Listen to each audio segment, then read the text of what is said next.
یو ستاسې اولادونه یو د راتلونکي بنیادونه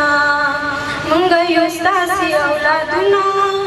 یو د راتلونکي بنیادونه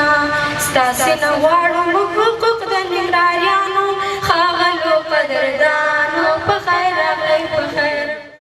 ننګرهار ولایت عامې روغتیا ادارې اړوند د 99 میلیونو افغانیو په لګښت د 3 پروژو چارې پیل او د 80 میلیونو افغانیو په لګښت 3 نورې پروژې ګټې اخیستنې ته وسپارل شوې. د ننګرهار ولایت مرکز جلال آباد ښار د پښتورګو په ملي روغتون، حوزوي روغتون او د رودات ولسوالۍ په حصارشهي سیمه کې جوړ شوو مراسمو کې ننګرهار والي سربیره، د عامې روغتیا وزیر، د ملي او ولایتي شورا غړو، امنیه قومندان، قومي مشرانو او ګڼ شمېر نورو مسؤلینو او مخورو ګډون کړی و. سلاکار وزیر او ننګرهار والي محمد غلام منګل د عامې روغتیا وزارت او ملي شورا غړو څخه مننه وکړه چې د دوی د هلو ځلو په ترڅ کې په دې ولایت کې د 99 میلیونو افغانیو په لګښت د 3 پروژو چارې پیل او د 80 میلیونو افغانیو په لګښت 3 نورې پروژې ګټې اخیستنې ته وسپارلې. هغه زیاته کړه په دې پروژو کې د پښتورګو ملي روغتون لومړی برخه، په حوزوي روغتون کې د ښکلا زیږنتون، د تلسمیا ناروغۍ د درملنې روغتونونه ګټې اخیستنې ته وسپارل او همدارنګه د کوټ بټي کوټ او شهیدانو مېنې اوسیدونکو ته 50 بستریز او د کوز کونړ ولسوالۍ لپاره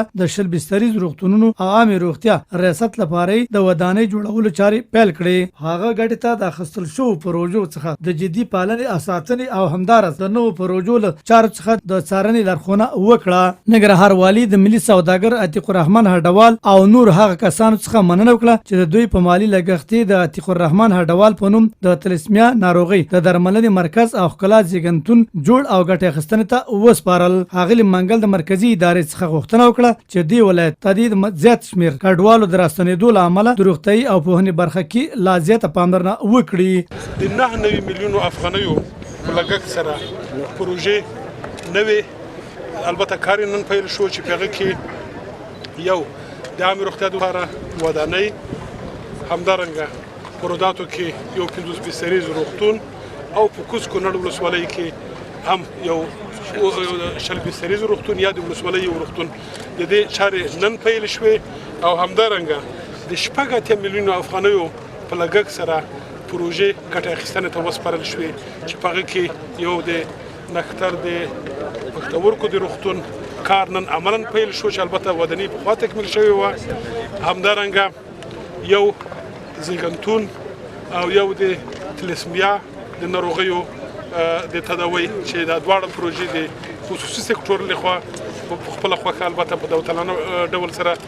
جوړې شوې وي. ننګرهار عامې روغتیا رییس ډاکټر نجیب الله کاموال وویل د عامې روغتیا وزارت د 80 میلیونو افغانۍ په لګښت د پښتورګو د درملنې ملي روغتون تجهیز او د لومړۍ برخې د پرانیستې په موخه ټول سهولتونه برابر شوي او زیاته یې کړه. په حوزوي روغتون کې د 9 میلیونو افغانۍ په لګښت د ښکلا زیږنتون تر جوړېدو وروسته یې ګټې اخیستنې ته وسپاره چې د 20 ولادي ناروغانو د درملنې ظرفیت لري. نوموړي په وینا په حوزوي روغتون کې همدارس د یو تن ملي سوداګر په 10 میلیونو افغانۍ مالی لګښت د عتیق الرحمن هډوال په نوم د تلسمیا ناروغۍ د درملنې مرکز تر جوړېدو وروسته ګټې اخیستنې ته وسپاره چې په یو وخت کې به د 100 تنو ناروغان درملنې ظرفیت ولري. د کاموال په وینا د عامې روغتیا وزارت په 40 میلیونو افغانۍ مالی لګښت یې همدارس د کوټ بټي کوټ او شهیدانو مېنې اوسیدونکو لپاره د حصارشهي په سیمه کې د یو 50 بستریز روغتون او د کوز کونړ ولسوالۍ لپاره د 14 میلیونو افغانۍ په مالی لګښت 20 بستریز روغتون د جوړولو چارې پیل کړي چې د 2 کلونو په موده کې به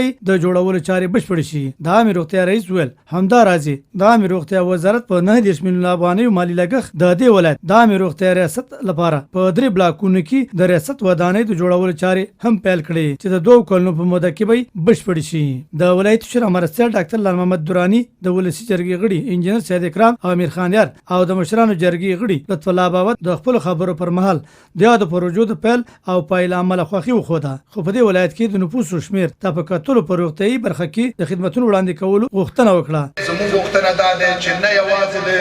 پښتورګو د روغتون په خاطر، زموږ د حوزوي روغتون په خاطر او نور روغتونونو په هکله دوی باید کافي تشکیلات په نظر کې ونیسي او په دغه شپږ میاشتو کې چې کله ملي بودیجه تصویب کیږي موږ هر نوع همکاري ته حاضر یو چې هر څومره تشکیل نظر دغه نفوس او نظر دغه تراکم ته په دغه روغتونونو کې ضرورت ده باید په دې اړه وزیر صاحب جدي غور وکړي او زموږ د خلکو سره پوره همکاري وکړي. دا ده چې د ولسوالیو د شفخانو د زیاتوالي لپاره په مختلفو خصوصا په عامو لارو کې د مریضانو د کمښت لپاره د عاجلو واقعاتو لپاره د دوی نه ستاسې سټاف مکمل سټاف موږ غواړو که چېرته سټاف زیات نه شي یا دا د ولسوالیو روغتونونه زر مکمل نه شي زمونږ د ولسوالیو د خلکو خصوصا د مهاجرینو چې پاکستان څخه راځي یا دلته داخلي بې ځای شوي د هغوی وضعیت خراب دی. د امیر روغتیا وزیر ډاکټر فیروز پیروز د ننګرهار مسؤلینو او ولسونو ته مبارکي ورکړه چې په دې ولایت کې په ملي کچه د پښتورګو د درملنې ملي روغتون ترڅنګ د شپږو نورو روغتیايي پروژو چارې پیل او پایته رسوي. هغه ژمنه وکړه چې د پښتورګو ملي روغتون به په تدریجي ډول تجهیز او اکمال کړي او همدارنګه ډاډ وښود چې په نږدې راتلونکي کې به د 1000 بستریز روغتون د جوړولو چارې هم پیل کړي. د امیر روغتیا وزیر وویل چې د دې ولایت روغتیايي تشکیل د زیاتوالي او ځانګړي بودیجې د ورکړې په برخه کې به د ملي شورا د غړو په همکاري ګړندۍ هڅې وکړي. این 6 پروژه اولین پروژه شفاخانه نشتر یک شفاخانه ملی گرده است که در حدود 11 سال تعمیرش ساخته شده بود اما شفاخانه فعال نبود. الحمدلله با حمایت دولت افغانستان امروز شفاخانه را افتتاح کردیم. برای مریضای گرده این شفاخانه 3 فیز دارد. 2 فیز کارش انشالله شروع شده برای مریضای گرده و فیز سومش است که موضوع یورولوژی و عملیات بسیار پیشرفته باید صورت بگیره. مثلا با فعال شدن شفاخانه ملی گرده انشالله که قسمت اعظم مشکلات مریضایی که مصاب امراض گرده هستند مرفوع میشه و با ساختن مراکز دسترسی به خدمات بیشتر میشه و در ضمنش بهبود صحت مردم یقینی میشه. در آینده پلان ما است که شفاخانه حوزوی ننگرهار که در حدود 600 بستر 1 میلیارد افغانی بودجهش است تدارکات ملی است، کارش تکمیل شده. ان قریب انشالله پروسه تدارکاتش تکمیل میشه و ما شما شاهد تداوم‌گذاریش خواهیم. د دې مراسمو په وروستۍ برخه کې د ملي سوداګر عتیق الرحمن هډوال او د عامه روغتیا رئیس ډاکټر نجیب الله کاموال لوري یو هوکړلیک لاسلیک شو چې له مخې به ملي سوداګر عتیق الرحمن هډوال د تلسمیا مرکز د فعال ساتلو په موخه هر میاشت ټول مالی لګښتونه ورکوي. همدارد عامه روغتیا وزیر او ننګرهار والی لوري ملي سوداګر عزیز الرحمن هډوال او عتیق الرحمن هډوال او د عامه روغتیا رئیس ډاکټر نجیب الله کاموال ته د وړیا او د خو خدماتونو د ترسره کول لامل جوړ شوی ایواردونه هم ورکړل. په همدې حال کې د ننګرهار ولایتي شورا لوري په ننګرهار کې د عامه روغتیا وزارت لخوا د خو خدماتونو تر سره کول لامل د عامه روغتیا وزیر او د ننګرهار عامه روغتیا رئیس ته ستاینلیکونه ورکړل. د عامه روغتیا وزیر لوري د پښتورګو ملي روغتون سرپرست رئیس سید اپندیغه او د نورو ډاکټرانو محمد قاسم او عبدالشکور ته لیکلي تقدیرنامې او د تخصص له دورې فارغ شو کسانو ته بریالیکونه ورکړل.